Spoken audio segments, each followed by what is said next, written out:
out earlier. I jumped rope, did my thing. 2 hour workout. 2 hour workout. So long that when I went to go validate the parking pass or whatever, the dude was like, "Oh my God, you almost missed the grace." I don't know why he's from North Carolina, but because it's like it's the Bronx, it's the Bronx, and he was like, "You almost went over your the time period," and I was like, "I gave you like there's a 10-minute grace period, and I gave you like an extra 5 minutes." Like, dude, how long was it? He was like, it's like 2 hours you have. I was like, damn. I just really needed that today. I don't know if this is something that because I know you work out too, so I don't know if this is something that I try to. I wasn't trying to shit on you or nothing. But what I'm saying, No. I was trying to be positive, but sweating it unlocks something that just kind of has you feel some equilibrium for the rest of the day. Like you feel balanced, right? So I really glad I got that done.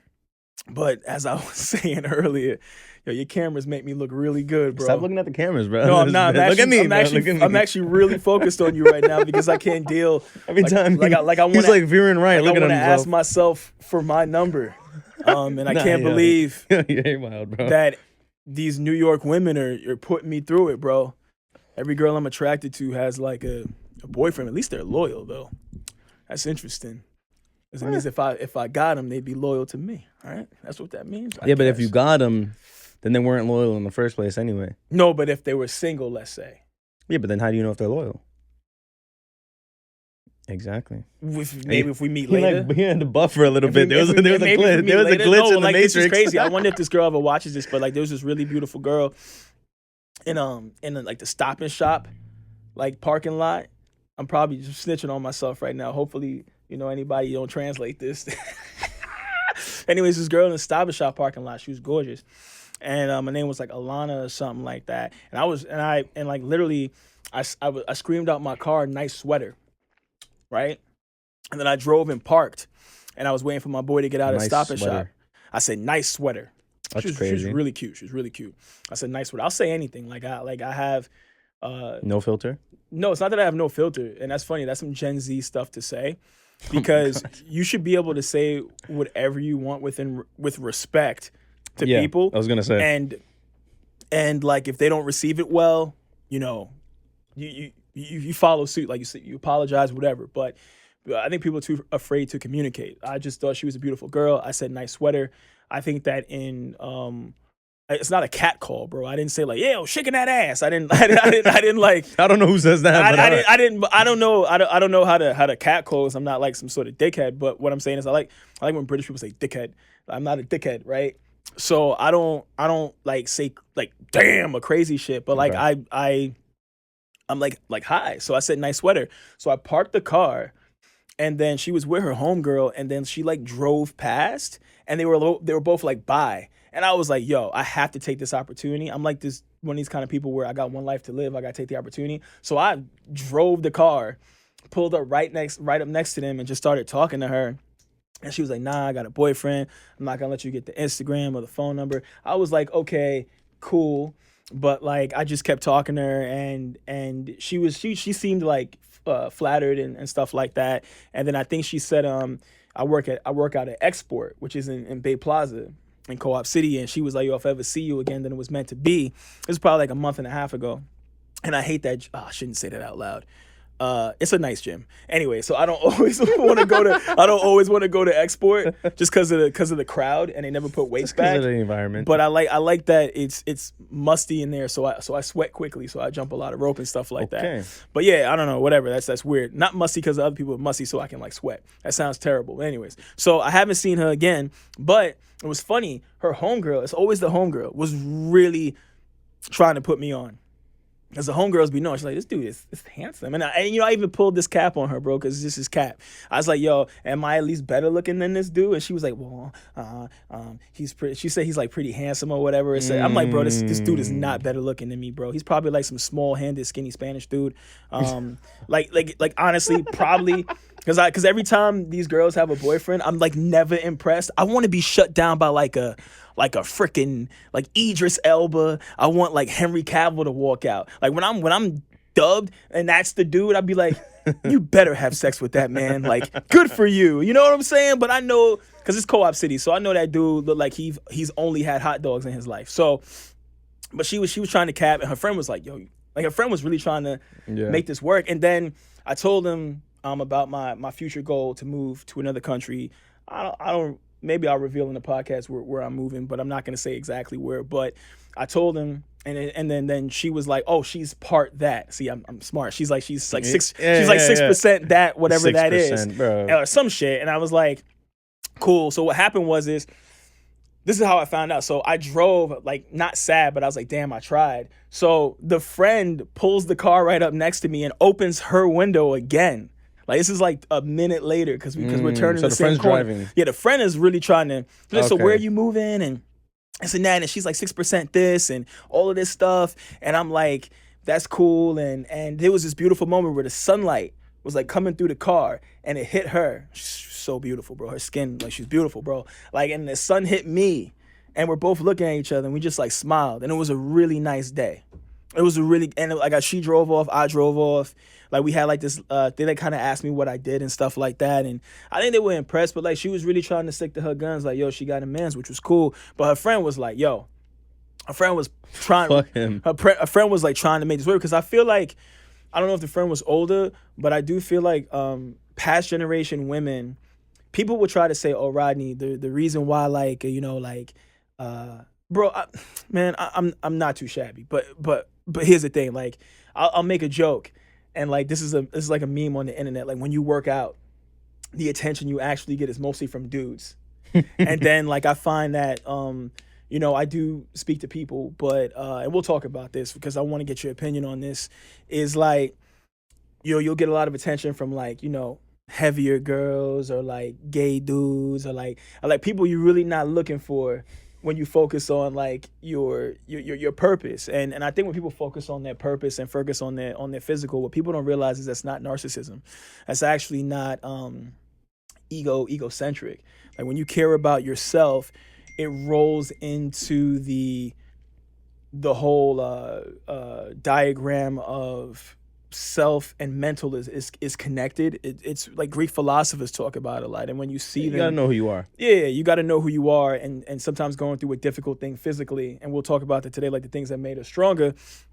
The difficulties you go through physically, like, really help you develop mentally. So the point I wanted to make is that dude, like, when an older woman or somebody who's your friend, when they're nudging you, shorties, listen to this. When they're nudging you and saying like, you should probably take this opportunity, they're not asking you to be disloyal or a thot or whatever, anything crazy. Or maybe they are, because some people are terrible. But when an older joint sees like a young handsome man who's got all his teeth in his mouth, who's doing the right thing, bro, like, I'm serious. I literally have, at my previous job, I literally have been in a situation where a young girl is next to me looking like straight through me, and then like an old lady's like, oh my God, look at his muscles, and he's so smart and eloquent, and he does this. Like, it's not that they're saying that because they're older and their time is past. It's because in their day, in their time, a woman would not, like, the way her brain worked, she wouldn't dub a good choice. Especially if she liked that good choice. Now, if you like Steve Urkel, if you like the nerd, yo, I support that. I'm still a nerd, right? But people are almost like not going for what they want for some reason because they think it's either a flight risk or they're insecure or whatever. But if somebody like you, they like you. And if I'm talking to you and you talking to me and things are good, why mess that up? Well, I think society and the culture has put out a false representation of what a man should be, or at least a valuable man. Yeah. I mean, nowadays we have like Andrew Tate, who set off that like whole movement of now talking about valuable men. But before him, it was like, and I can't speak to when, but I know at least when I was in like middle school, high school, there wasn't really someone putting out that type of when were you energy. When were you in high school, middle school? Don't ask me, bro. I was probably smoking too much weed to remember. Bro, it was definitely recently. Was it like 2016, 2015? Yeah. I'm 20 years old. So yeah, there was no masculinity happening. But nowadays, yeah. So not even. But again, when we talk, the culture is, like they're not really putting. They don't want masculine, valuable men to have the spotlight. Yeah. You know what I'm saying? Look at who they're giving the spotlight to. Yeah. It's definitely the exact opposite at that point. But the crazy thing that breaks my heart is this. And it breaks my heart because, bro, I'm going to be real with you. Like, I believe in solitude. I believe in focusing on yourself and self-development, but humans are social creatures. And, bro, I get lonely. Like, stuff happens. So it's like, what breaks my heart the most about what you said is you don't know what I built myself from. You don't know that I was like I think I said on the last podcast, growing up, I was a chubby, fat kid that's the same thing twice. I was a fat kid that liked pizza and watched a lot of Star Trek and watched a lot of Star Wars and stuff, and nobody was really feeling that. And like I said, I never hated on someone's lane where they were the guy that developed at 13 and you know, had abs and all the girls liked them, but I knew that there was something right about trying to self-develop and be better. Like, I'm not doing this because I like ever hated myself, but like I am happy that I've been through a significant amount of things to like sort of mold the person I am. Because then I look at the people that, you know, had those things at 13, 14, and 15, and bro, they ain't doing nothing now. Like, I would have to say, yo, everybody come find me for this, but out of my like 8th grade class, bro, I don't think anybody's beating me in a looks contest. You're conceited, bro. You think I'm conceited? I think you are. That's crazy, bro. What can you define conceited? I'm gonna do that thing that Andrew Tate does to people when they say misogyny. Can I define conceited? Who am I hurting by saying that? I think you're like in love with yourself. Who am I hurting? As you should, though. You're not hurting nobody. Who am I? Conceited if I'm not hurting anybody. So here's the thing. I believe conceited or arrogance puts me in a disposition where I'm not able to have any consideration for anybody else. So we'll get a pure definition for it at some point. But for me, those words are negative because it's doing something where if you were put in a situation where it was going into the street and saving a baby from being hit by a car, you're like, bro, I can't let this beautiful design be destroyed for saving this kid. And I don't think I would do something like that. So I'll fight you right now over that. Here's the thing that I think that you should do. Conceited. Wow, you sound like Gen Z people. Yo, enough with the Gen Z shit. Yo, cause I can't even believe you said that to me. And so the thing is you gotta live in your truth. Like if your girl or the person in your life is treating you like you ain't who you are and you accept that treatment, then you better be conceited or whatever weird word you said to me. It's like people say appropriate. You sound like a teacher. Shut up. So like, yeah, bro, you really pissed me off with that. But like, the thing is, be honest with your truth. And the thing is that by you getting thrown off by the one thing that I said, you just erased all the good things I said before that. I didn't erase it. You got to be able to take whatever punchline I can throw because I was basically saying is I never hated on anyone else's lane. But the thing is this, your life is a continuing process of stages. And whatever work you started, you have to continue it. And everybody wants to talk about, especially the people that I'm mentioning, how they were an athlete in high school, how they were this and that physically when they were 14 and 15. Dude, you were just born.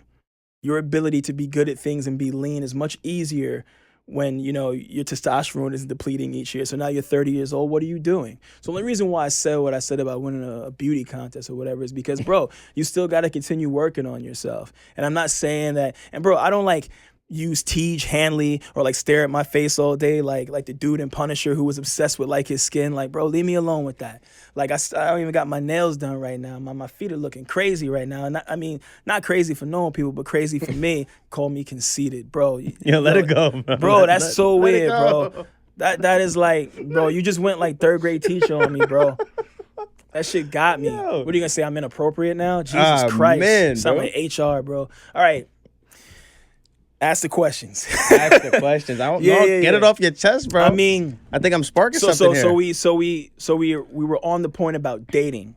So we can go either way. We could talk about dating. We can go with legacy. But I did bring up what makes us stronger because you said you wanted to talk about what makes us self-develop or what like put us through the trials to get to where we are now. Like, so how'd you phrase it? Well, I was saying where we should go right now. I'll ask you this. We can go down there. Okay.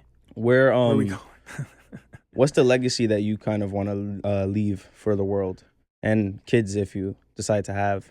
We haven't touched on that, and I'm curious. I do want to have children. I'm just very concerned about who I'd have them with. Why? I think a lot of people make that decision either too quickly or they make it out of a sense of loneliness. Or lust. Dude, I think when they make it out of lust, they wasn't trying to do it. They was just wasn't. Well, they just think about how many kids there are born because of that exact scenario. Yeah, and also too, I think at this point, there's some unfortunate things that happened in my past where I was not able to be a father, and I think also at that time too, I was too young to maybe say like to even like have an opinion about it because I was raised in a liberal household. You could probably guess what I'm talking about, but I didn't put my 2 cents in because I thought that was like like a woman's thing to handle. But because of like situations like that, I try to make the decision on purpose because I don't want to have to like erase something else off a ledger because I made a mistake. So I try to like do things on purpose. Like I still have, I'm stupid. I was like, I still have fun or whatever, but like I try not to like, knock a bunch of people up because my dad, it was like he had 5 kids total. And like I think only 2 of us was from the same moms, and 2 of those people didn't show up to his funeral. So when you just are having kids with everybody and you don't like them as equally, you don't know how you're gonna treat those kids. Because dudes tend to do this weird thing where the love they have for the woman kind of gauges how they treat the kids a lot of the times.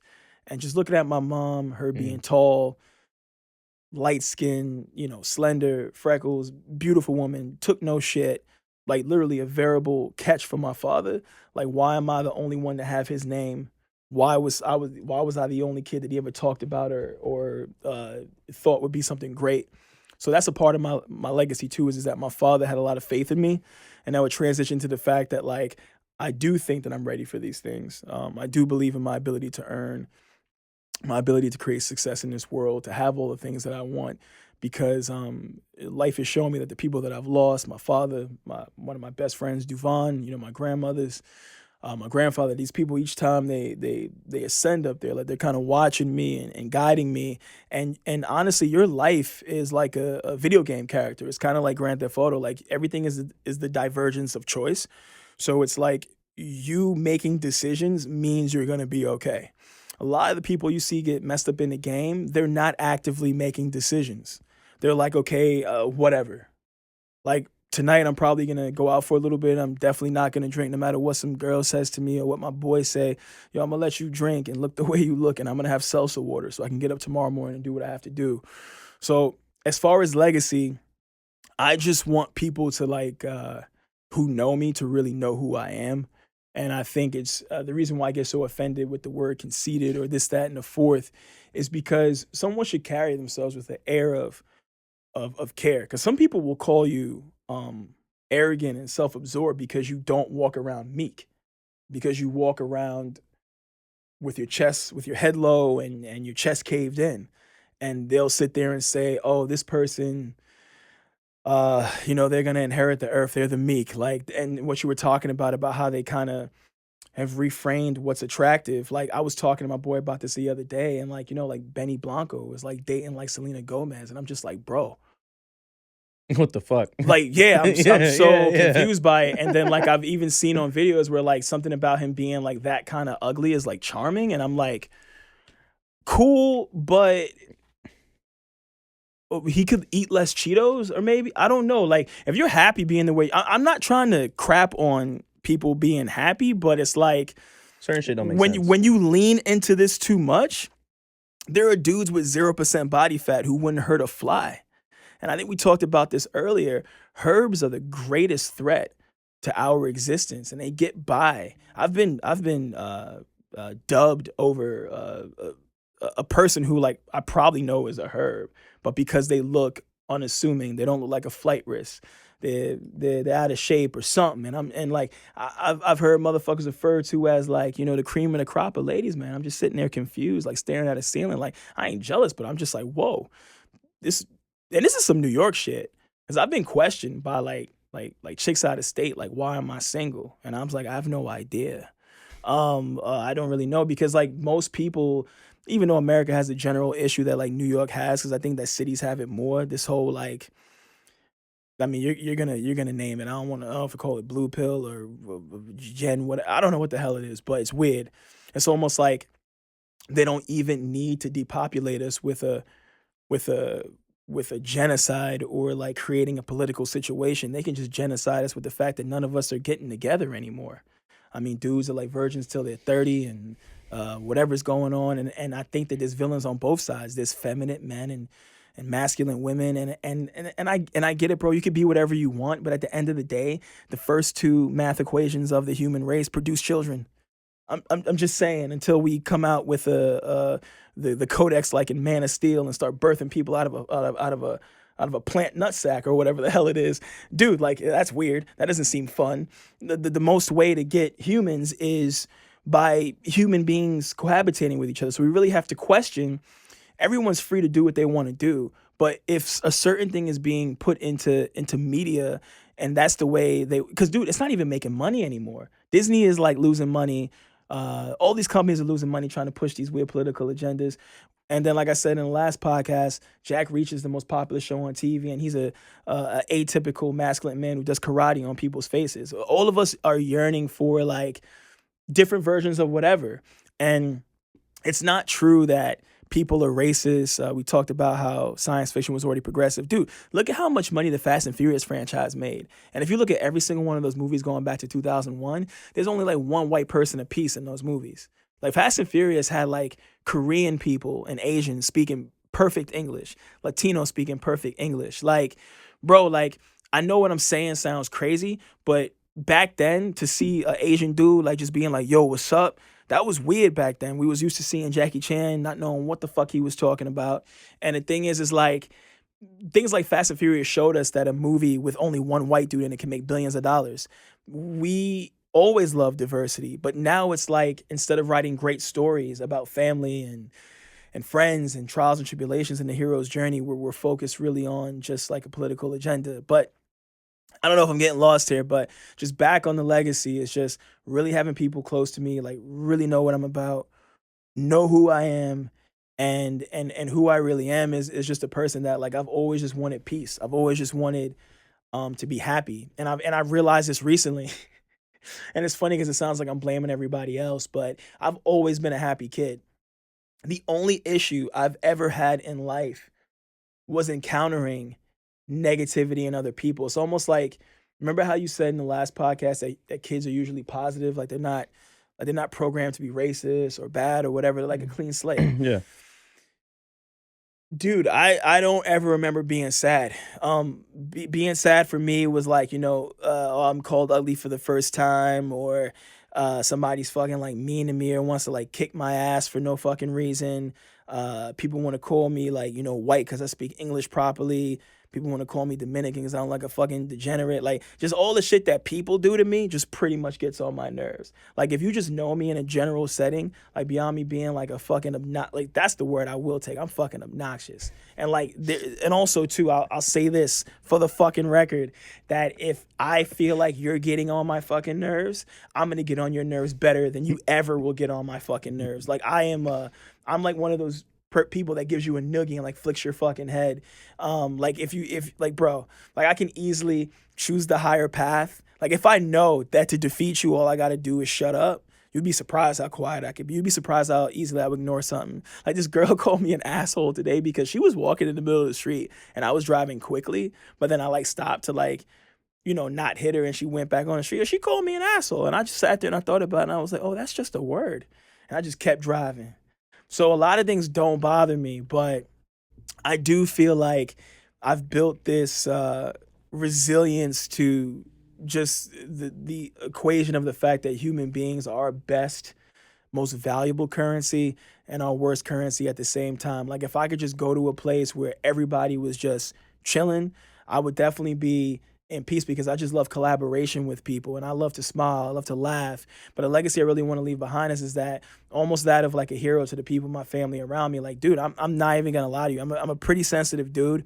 Like I see people with mental disabilities. Like I see like the wards of like the state and stuff like that. Like people like who they have developmental disabilities and they can't do certain things. And I was in Stop and Shop the other day, and this dude was in a wheelchair, and he also had developmental disability, and he just said what's up to me. I was like, hey, and he was like, I'm just saying what's up.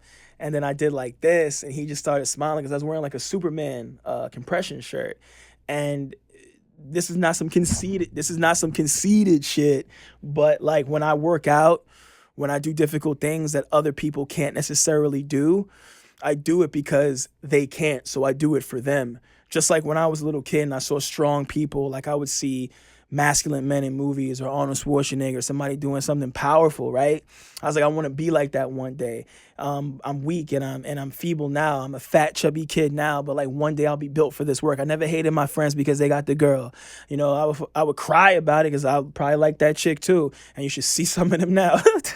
Jesus, time is an asshole. Anyways, sorry. No, it's just funny. It's just funny because you somebody's like the center focus of like what you care about, and like you think like whatever, but then like the milk goes bad anyway. So the point is the point is that I was never hated on anybody, but I knew that one day, not that I could be a cool kid, but I could be the man that I wanted to be.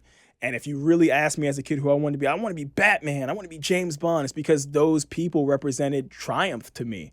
And I've been through some hard things in the last 10 years that would throw anybody off. Like my Achilles repair, I ruptured my Achilles and then it was infected and I was allergic to the metal. I had 2 surgeries and then I had 2 more. Like I had a lot of surgeries. I lost about 70 pounds in the last year.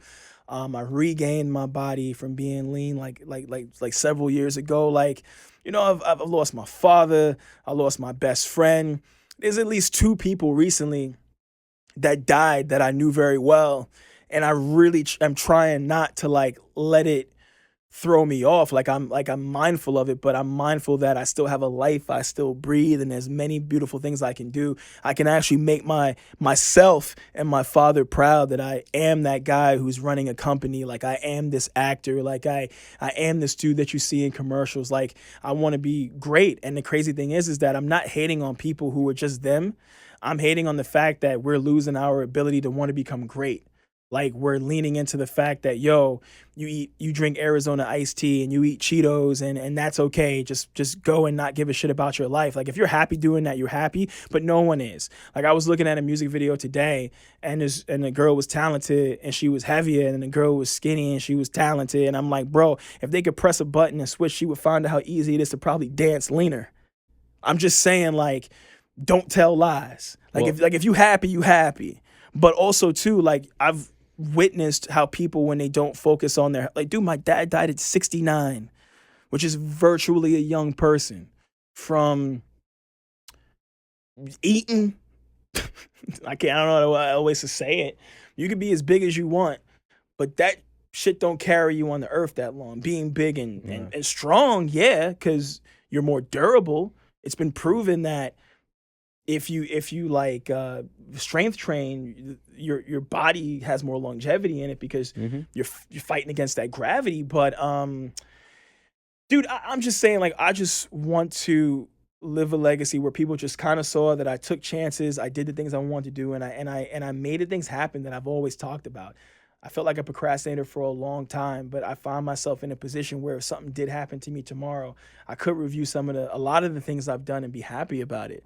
And really, it came out of my father passing away. Like I got my first tattoo. I got back on a plane after 22 years. And it's not that he was the catalyst for it, even though it's funny they say that you have to lose your parents to become the real version of you. But dude, like it had a profound effect on me that me and him have the same name exactly.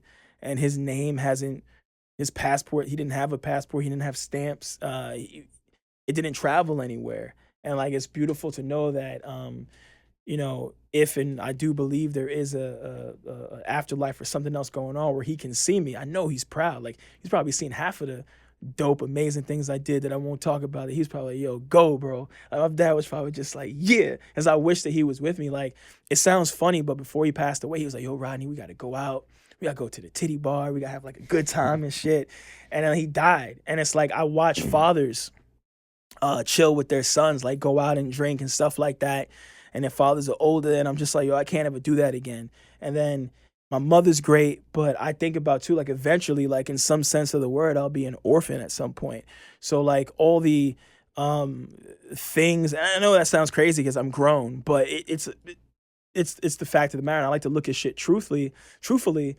But this is why I work so hard to focus on my fitness and do things that are difficult and put myself in scary situations because, dude, I'm going to go through the scariest of situations one day. I'm going to lose the person. I'm going to lose the only woman. And anybody can fight me on this, man. I'm not saying that I'm pessimistic, but that is the only woman I will probably ever know who loves me unconditionally. My mother, everything she does or everything she has ever done is for the sake of my survival. And it's like, once you lose that, if you're not stable, if you're not strong, if you're not capable, and I feel like she's been training me for that acceptance for a long time. My mother's been telling me about her eventual demise. I think since I was like a kid, bro. I'm like, God damn, ma, like chill. Like, dude, when she had cancer, she's a cancer survivor, bro. This is why women, I ain't talking bad about when women are gangsters because they bend and we break. Because I don't know how I would handle a cancer diagnosis. I'd probably start shitting everywhere. But my mom had cancer, and I came home, bro, from college, and this woman said to me, "So Rodney, so in September, I found out that I was diagnosed with breast cancer. I'm gonna start chemo and radiation soon. I'm gonna be sick. That's gonna happen. You're gonna see that, and that's it. I'll be fine." And I was like, okay, yeah. And then I went and got really drunk. I was like probably like 18, 19 years old, 18 years old or something like that. It was like 2007. I was 18. So women are the most powerful people I know. That's why it's such a shame that they think whatever's happening now is powerful. My mother balanced femininity and strength so brilliantly that's why I appreciate characters like Wonder Woman, bro, because I don't think they understand that whatever the fuck they were, the women that built the bullets during World War II, the women that dealt with those fucking like patriarchal fucking assholes in the 1950s and still raised a family and had their kids be okay, that's terribly fucking strong. So for feminists to say, oh, put women who did all that stuff are weak and oppressed, like, bro, nah. Like, they were dealing with some real shit, like to raise humans. And I think that's such a fucking disrespectful thing to shit on motherhood and shit on what's traditionally woman, because that shit is powerful. By you saying you don't want to do it is you openly admitting you ain't made for that. You ain't tough for this shit. So I kind of, and I don't even know where the fuck that just came from. I think talking about my mother made me just realize that she had to basically fill a few roles, because my dad, even though he taught me how to throw a ball, taught me how to tie a tie, taught me how to like do shit I didn't want to do, be a man about shit, which a lot of dudes ain't got. My mother had to fill in some gaps. Like don't have like 19 shorties and cheat on every fucking female you with, especially if you care about him and this and that, and do all this crazy shit like your father did, but still love him. He's your dad. And she would always finish it with like, yo, that's your fucking dad. He's awesome. But she would use him as examples and this and that.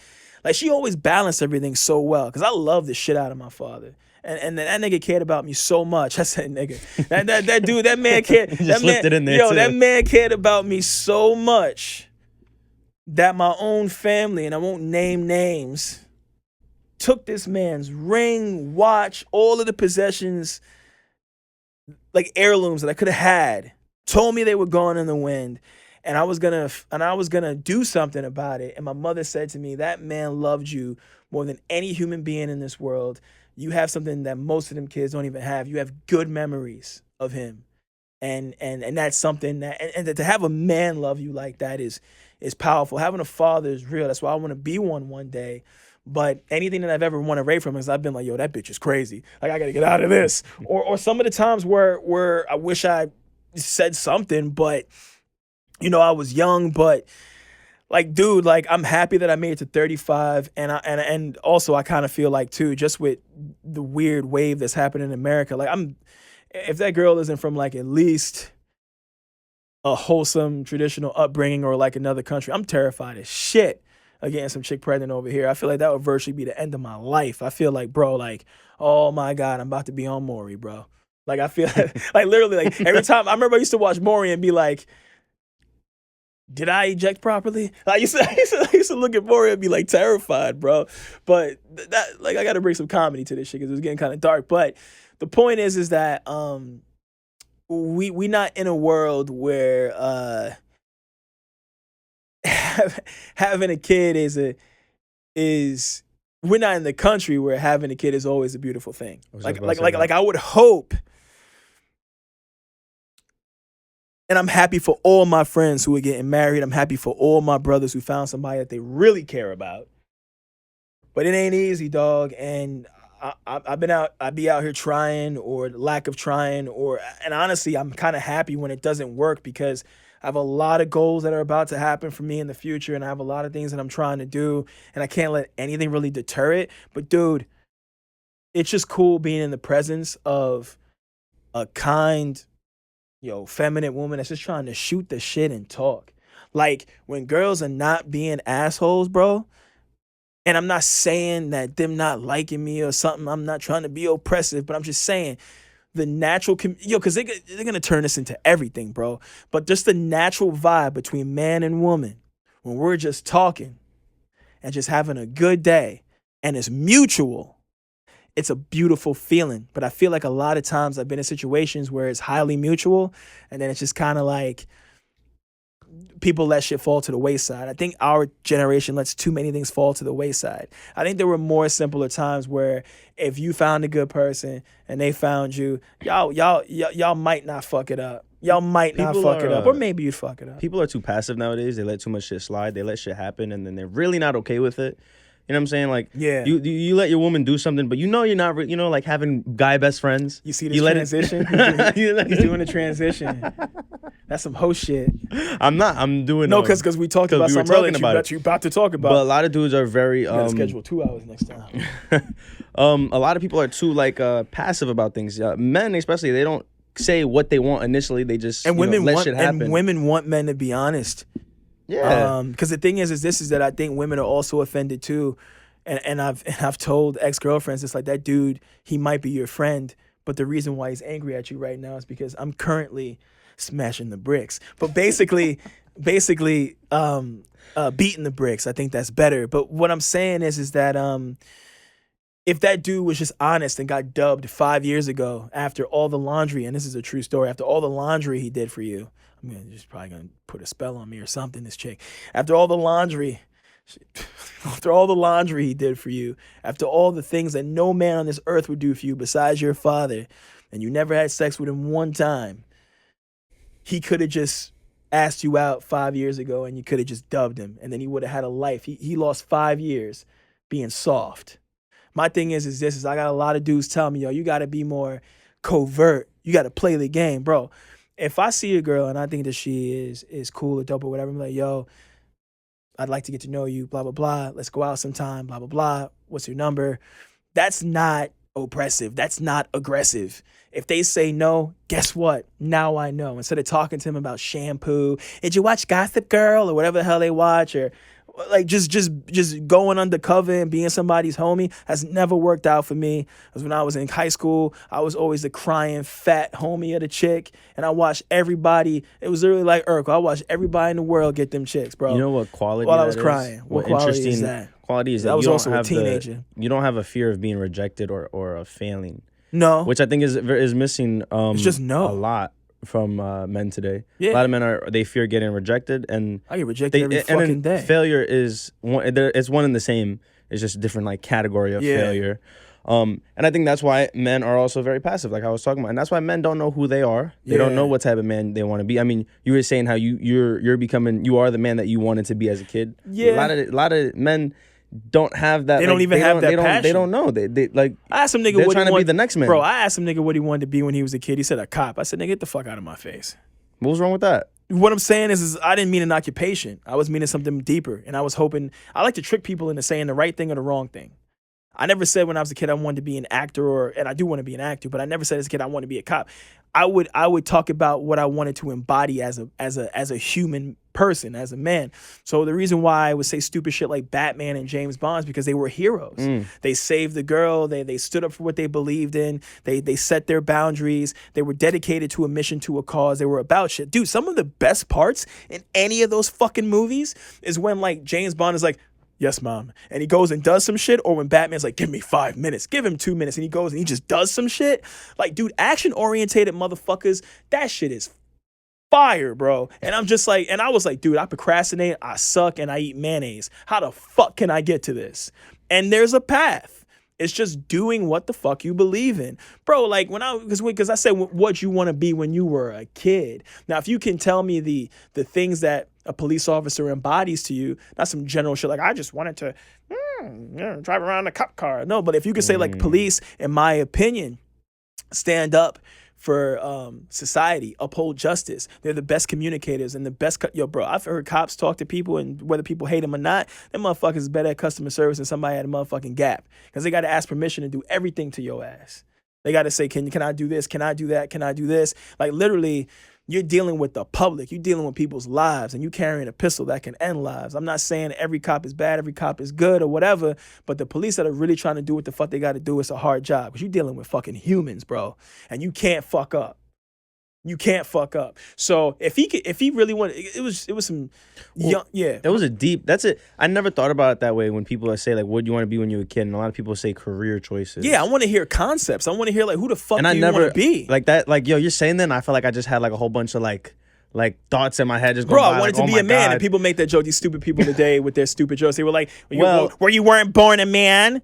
I was about to say nowadays that's a real stupid. I was born a fucking boy, but I hoped that I would someday become a man where, bro, like, let me try to give you an example, man, like a really good one.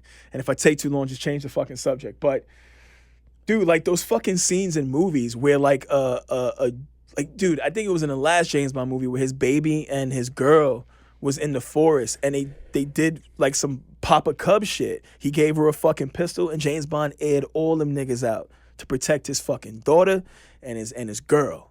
Like, that shit is fire, bro.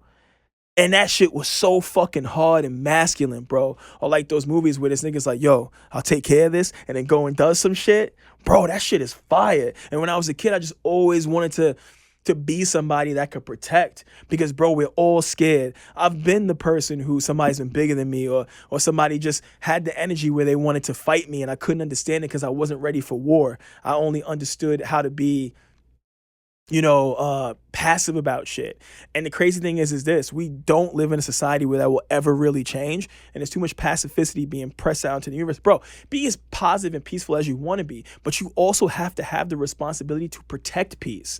Sometimes you got to tell your homeboy or your homegirl, like, yo, you have to shut the fuck up, because what you're doing right now is crazy. You have to tell people you're not okay with being spoken to this way. I'm not okay with you doing this to me or saying this to me. Bro, I've been in situations where I've had virtual cat fights about to break out at parties, and I had to tell that group of bitches to shut the fuck up and that group of bitches to shut the fuck up. And I had to be like, yo, somebody's leaving and this is that way. If I was just some passive motherfucker, we would have never been invited back to that Airbnb. You know what I'm saying? So it's just kind of like, you have to take control just to have peace happen. And sometimes some shit has to happen. I would love to live a life where I was always prepared, but war never came. And I do like to live a life where people should be calm enough in their ability to handle political tactfulness and in different situations where you don't get freaked out or paranoid or scared of everybody. Because, bro, if I'm talking to you and I know you're playing tricks on me, nigga, I will talk to you for 4 hours and then go home and be like, I'm never fucking talking to that nigga again. Because I like the idea of being able to, unless you really got to get away from a motherfucker. Sometimes you got to get away from people. But what I'm really saying is, have the ability to be fluidic. Have the ability to be prepared for war, be prepared for peace, but be comfortable in who the fuck you are and just move accordingly. I don't like how people call it. And dude, I want to get out of New York, especially because there are people, like David Goggins said it, people are terribly ill and they're terribly sick and they want to fight and they want to do crazy shit. Like, he was talking about how Whitney Cummings made fun of the fact that her boyfriend thought, her boyfriend's a David Goggins fan. And the funny thing is that David Goggins said his whole life he's been called black, a nigga, stupid, dumb, or whatever. And she didn't say any of those things. And he's like, why do people in the comments have to go and call her a feminist and a hateful chick and all this shit? Like, that's crazy, because she didn't use any of the normal things that somebody would use just to insult somebody. Well, she said was also really fucking funny. It was hilarious. Like, it was hilarious. It was. And the thing is this, she wasn't really even coming at the niggas man. She was just like, bro, like, damn, like, you looking at David Goggins' exercise. It was a fucking joke. It was a joke, bro. And you saw, but my whole point is that that's why it's hard to dislike Star Wars. It's not hard because that shit is terrible, but now it is. Because bro, I was watching episode 3. That shit was, yo, dude, like, it's crazy. We don't realize, like, just like with your parents or just beautiful things that happen in your life, you don't realize how good you got it until it's gone. I watched episode 3 the other day, and George Lucas was filming the fuck out of that movie, bro. Like, some of the scenes with Anakin and Padme, like when they're in Coruscant. No, like, seriously, like when they're on Coruscant, bro, you know. Like, I watched all bro, of them, you know, bro. like when they're on Coruscant, bro, and they're just talking. I'm gonna be real with you. A lot of people think that shit is cliche, but yo, as a nigga that sometimes can't share his feelings, I've had some conversations with bitches where I'm just like, yo, just leave me the fuck alone. I'm going through some shit, and she's like, don't fucking shut me out. Like, bro, like, Star Wars is not as clunkily, it's clunkily dialogue, but you got to realize it's a fucking space opera. It's the general idea of people, and the only reason why the old ones hit the way they did is because the nigga didn't have technology to show like these crazy landscapes, so all the cameras are like this. If you really think about it, he only had a little bit of money to show like wild shit, and you got to realize Carrie Fisher, Mark Hamill, and I call him Han Solo, but Harrison Ford are such good character actors that they would kind of tell George to chill with some of the more like clunky dialogues, and he had other script writers write it, but the camera's right in their face. So when Luke is realizing this motherfucker's his father, when Luke's realizing Shorty's his sister, it really hits. But dude, some of the shit that Hayden Christensen did in episode 3, because he was trying to bridge that gap between basically a dude who was raised by priests with no emotions, and every time he had feelings, he was told to shut the fuck up about it. Dude, there's a scene in episode 3, it's like literally 45 minutes in, that if Yoda had actually gave him some significant advice, the whole movie would have ended right there. He's like, yo, I'm sad. People are fucking gonna die. I don't know what the fuck to do. Yoda's like, well, learn to let go of the things you fear to lose. Great fucking advice, nigga. And now Yoda's like, yo, we gotta train his son. Yo, so it's like when you see what he's going through, he's internalizing so much shit. He's losing control. He's remembering that his mother died. He made a promise. And at least those first 2 movies, that I would never let anybody die, never let anybody suffer. He has some of the same boy complex that Batman has, except it went in a really negative direction. It wasn't even really about him being in love. Dude, he just didn't want his shorty to die. He wanted to be able to control so much that it just got out of whack. But like you said, you don't know what you got till it's gone. Beautifully filmed movie, but a lot of those moments are real, bro. Like we talked about the father and son moments in those movies, and just like some of the shit you go through. But what I liked about those movies the most, and this would be the last thing on next. We got to talk about that Megan Good shit and the Anthony Majors, Jonathan Majors. I call him Anthony Majors, but basically, I like the way Princess Leia and Homegirl were just like, they were super feminine, but they would shoot a motherfucker real quick. And when you really look at it, Princess Leia was the boss in them first 3 movies. She was the leader of the Rebel Alliance. She was honoring niggas as generals and shit like that. They wouldn't have been no general Princess Leia and said that shit was gonna happen. So I don't know what's this whole patriarchy shit about Star Wars. Yo, George, like I said, I say it many times. I said on this podcast, George Lucas hates white people, and he hates any system of control. And I'll say it one last time. He had a black motherfucker in a movie in 1980 who sold malt liquor on TV. His name is Billy D. Williams, and made him the mayor of a sky city and had a white slave. What are we talking about next? We can go in a few different directions. I like how you try to just throw that at me. What are we talking about next? Yeah, because, bro, I know you wanted to talk about I was all over the place. Morgan Good, Megan Good, whatever the fuck her name is. She I want to go in a very different direction, sexy. though. Where we going? I want to go into more of the I can't do the Yoda voice, but some good advice to give. Advice to give good. Is that how he does it? That's fucking terrible. You're a dick. Yeah. No, I want to know. Yeah. What was some of the most what was the I can't find the proper word for it. I'm terrible at vocabulary words, but what was the best advice that you really got from either your mother or your father that really contributed to the man that you are today? One thing that comes to mind, and it was a funny one I was gonna say. I'm not gonna be funny. I'll be funny afterwards. I'll say it afterwards. But my father, it was a lot of self-belief towards me. Like he really believed in me, but I think he always kind of mentioned that I can't let certain things deter me from it. And then I'll tell you what those things were in a second.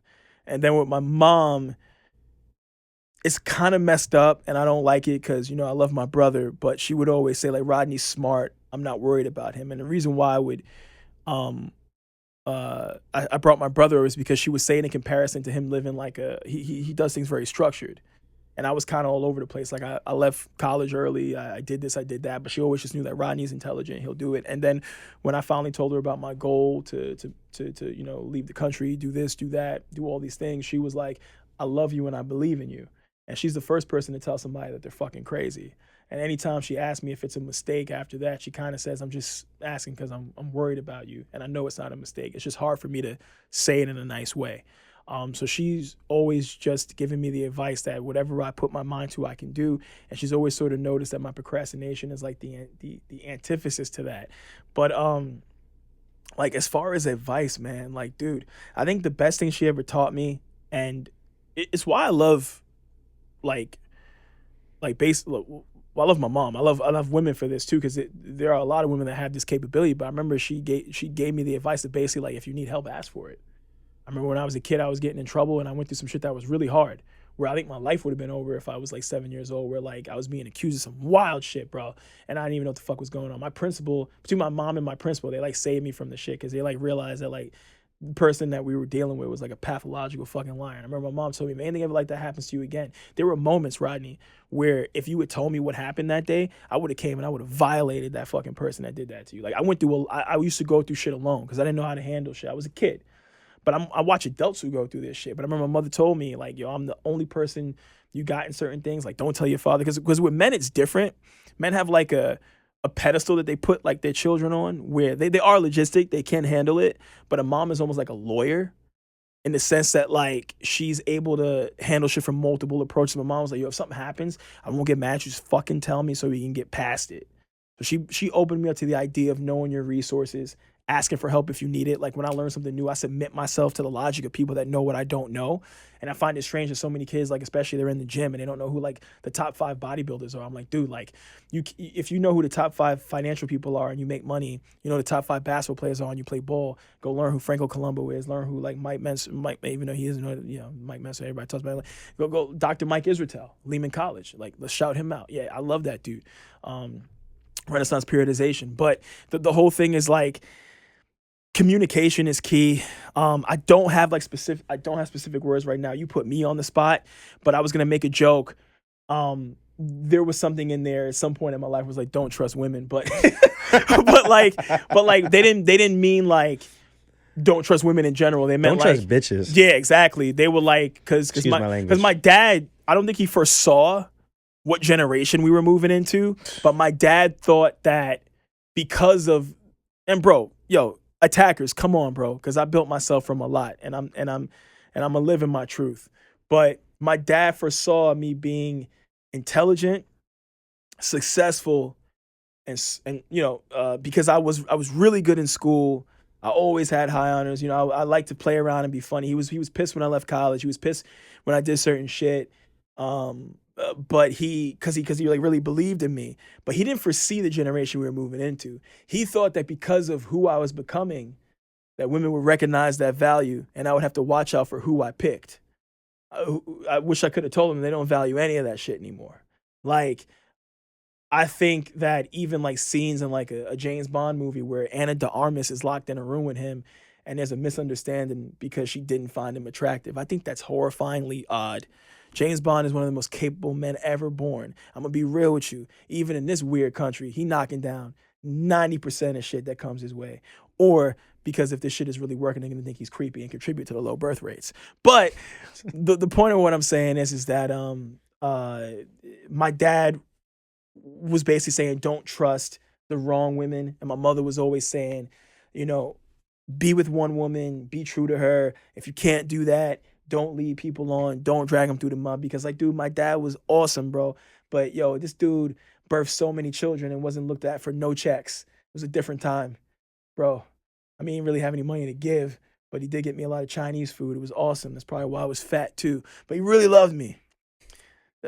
I got to say something nice about him because it just sounded real really fucked up. He really did, bro. Whenever he had a good lawsuit or wherever he had bread, we had the Disney Channel. But when that money ran out, it was right back to TBS. But the dude was a giver. He was never selfish.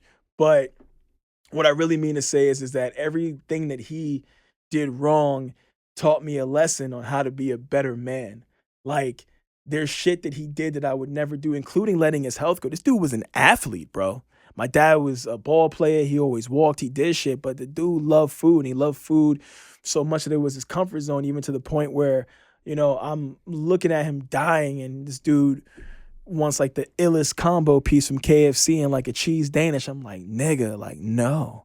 And you know what's funny about my dad? Because he's just like me. If I gained a little bit of weight, like if I wasn't as lean, he'd be like, you getting fat? Like, this nigga was hilarious, bro. Because he always wanted me to do the best. But that kind of sums up the advice that was given to me. Believe in myself through their belief in me, and just make good decisions, man. And ask for help if I need it.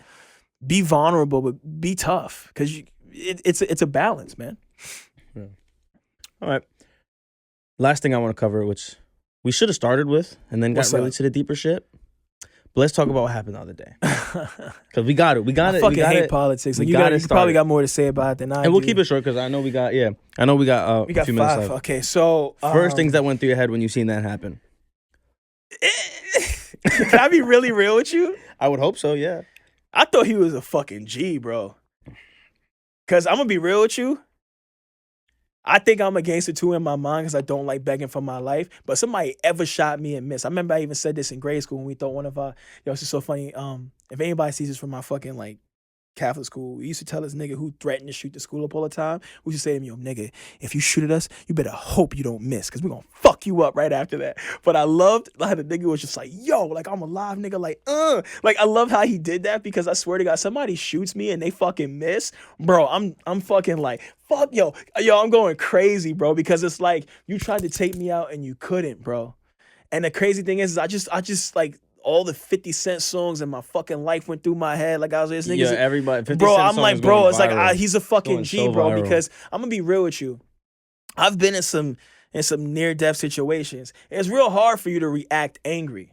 I have reacted to very scary stuff like, yo, I have a perseverance to live. But the fact that he responded that way, I'm sorry, there was something kind of beautiful about it, because the thing is that I'm not making any political affiliation right now, but the one thing I can honestly say is, and I think I said this before, I don't think Trump is a part of like an Illuminati conspiracy. I very much believe that the powers that be either want that motherfucker dead or in jail. And they failed at both. And you know what's fucking crazy?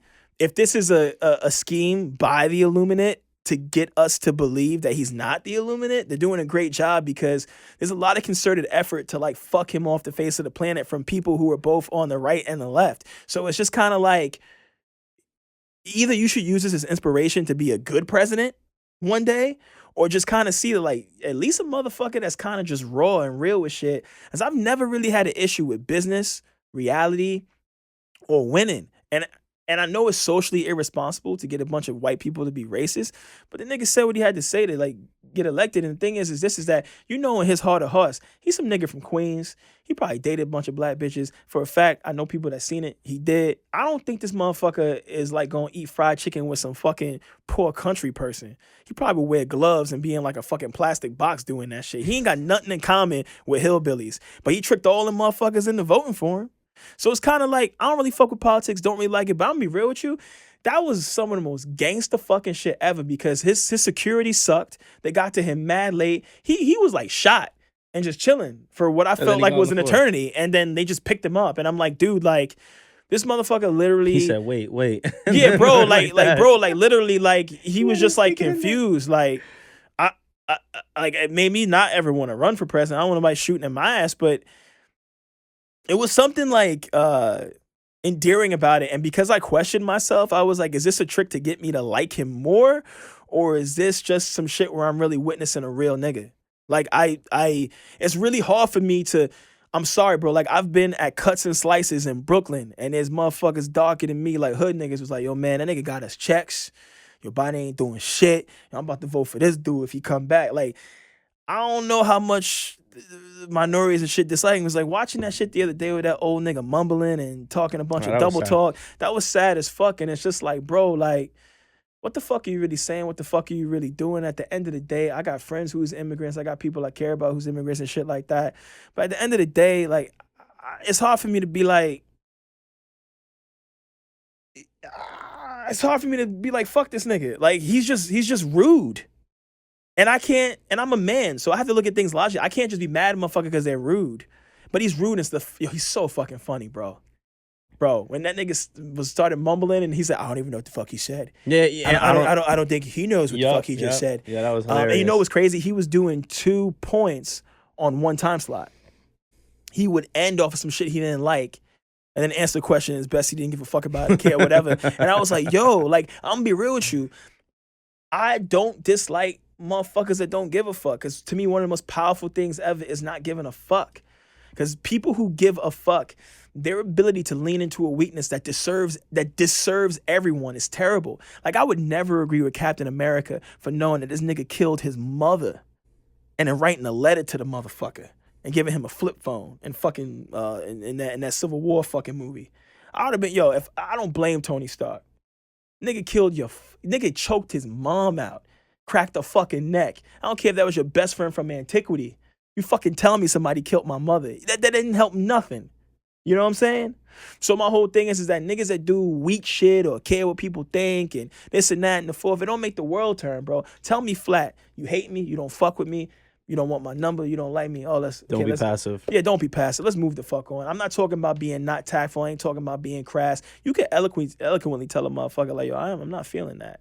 I'm not with that. I don't like that. I've told a lot of people, I just don't like what you're doing. Yo, I've actually become friends with people off of first meeting where some dude was like, yo, I seen you jumping rope in the hood. I was like, bro, we live in the Bronx. I don't want nobody seeing me doing nothing. I don't know you. Why are you talking to me like this? And then we had like a 2-hour conversation after that.